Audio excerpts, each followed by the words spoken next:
Hello and welcome once again to another session here with the man himself, Mr. Mark Dent, our customer success manager. Are you feeling successful today? As successful as I can be. That's good to hear.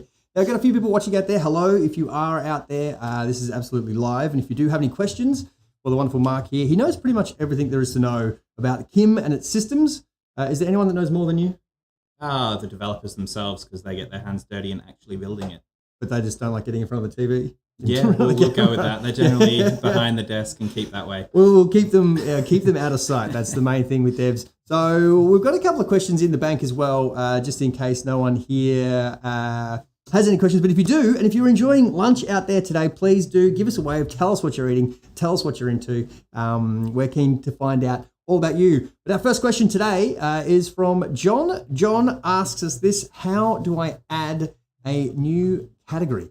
So run us through something. What do we got? Okie doke. So when you are in the equipment module, Sure. you will have access to be able to create create an equipment or a category. So if I go to, that's equipment, let's restart. Go to category section, you'll be able to see all the existing categories that are in the system. To create a new one, it's just a plus at the top. It's a big plus. So as you create that, you'll just be naming your new category. So we'll just say excavator, even though there are plenty in this database already. Excavator. And then through here, you'll be able to configure the utilization, whether it's kilometers or hours, along with what pre-start form is to be used. Mm-hmm. So if I search for excavator, that will be one. Pre-listed, yeah. And then it kicks into servicing. So there's two different types of servicing. There's interval servicing and what's called ABC or just NHVR-based servicing, which is generally working off the concept of an A being more of a minor service. If we look at the example of an excavator, that's typically after 250 hours. B is 500 hours, and C is year 1000, which is classified as more of your major service. So interval just purely goes off number of days and number of hours until next service. ABC gives you the categorization of those, as I said before, service A, B, or C. Sure. So I won't set this up because it'll be a fair chunk of the time, but that will be where you'll John be needs his setting this answers up quickly, and I'm sure he'll be able to work that out. Correct. Fantastic. Thank you, John, for your question.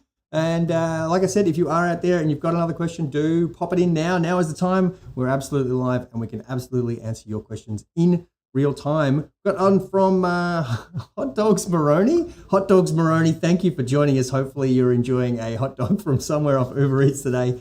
Hot Dog says, can I reuse my pre-start template again? I think, we're talking about duplicating pre-start templates. Correct. So the forms module themselves is where all of the templates are kept. And within here, if you've got an existing inspection or pre-start form that you're wanting to duplicate for a new category of equipment, you would be able to do that. And then once you've duplicated it, you can customize it and create it as per the new category. Sure. So in doing so, I'll just go to templates. Note, you may not, based on your company's settings, have access to edit templates. It's usually a admin or manager only setting. Let's just do with user rights, basically. Yeah. And if you want a man like Hot Dogs managing anything, really, like, is there probably not. No offense to you, but probably not.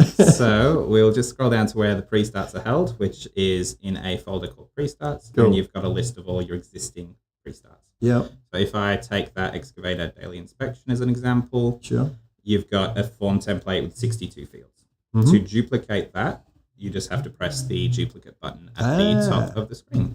That will then ask for what do I want to change my template's name to. Always be wary of that you have actually duplicated before you get stuck into changing things, because if you haven't duplicated your template, you're making changes to the live template. Bit of a best practice. It's heavily communicated in training if you already know how to build templates.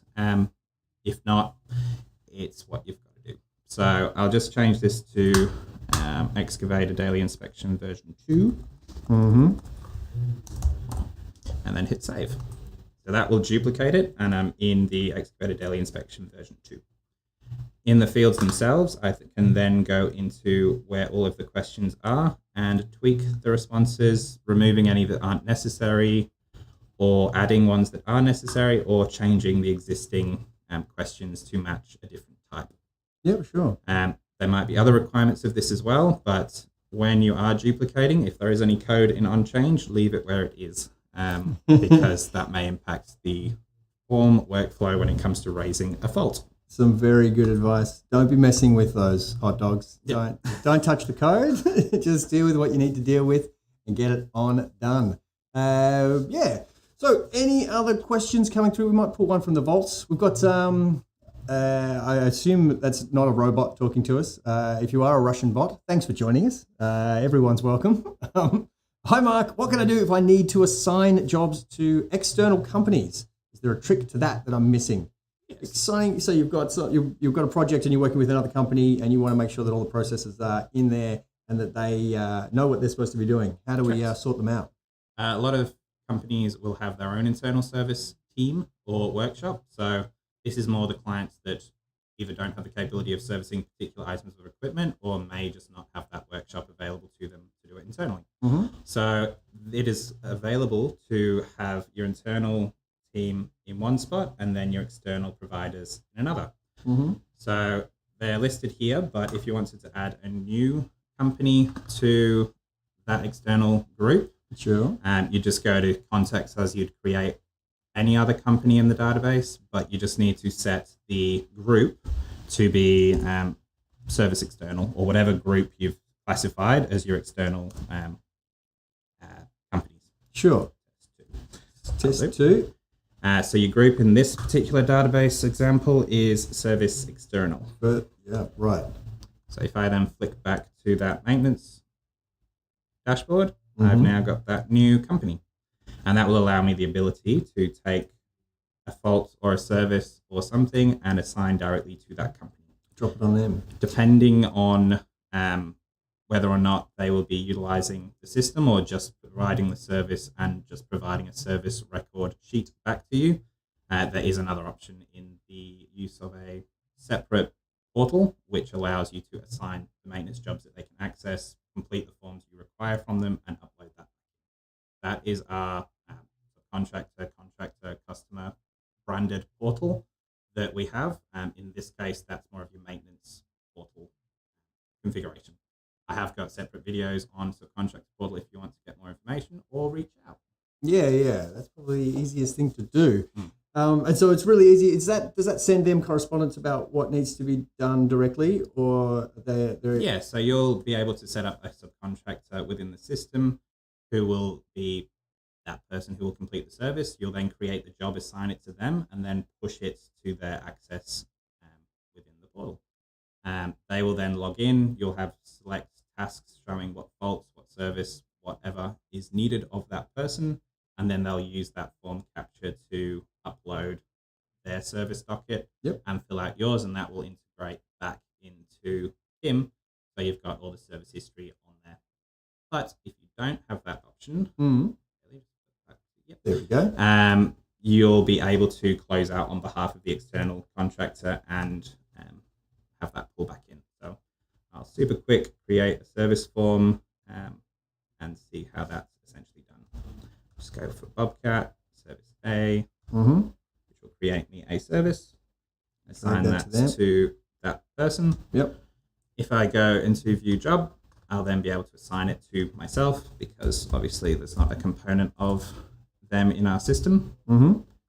Hit save, and then you've got the task there for the service. When you're filling out the service itself, there's an option for a internal or external service type. Okay. If I select external, the data is pretty much just attach me a service report. And then the trust is that obviously you're using a certified or recommended or standard company that they're going to do the job properly. But there's obviously the auditing requirement of that also. Yeah, excellent stuff.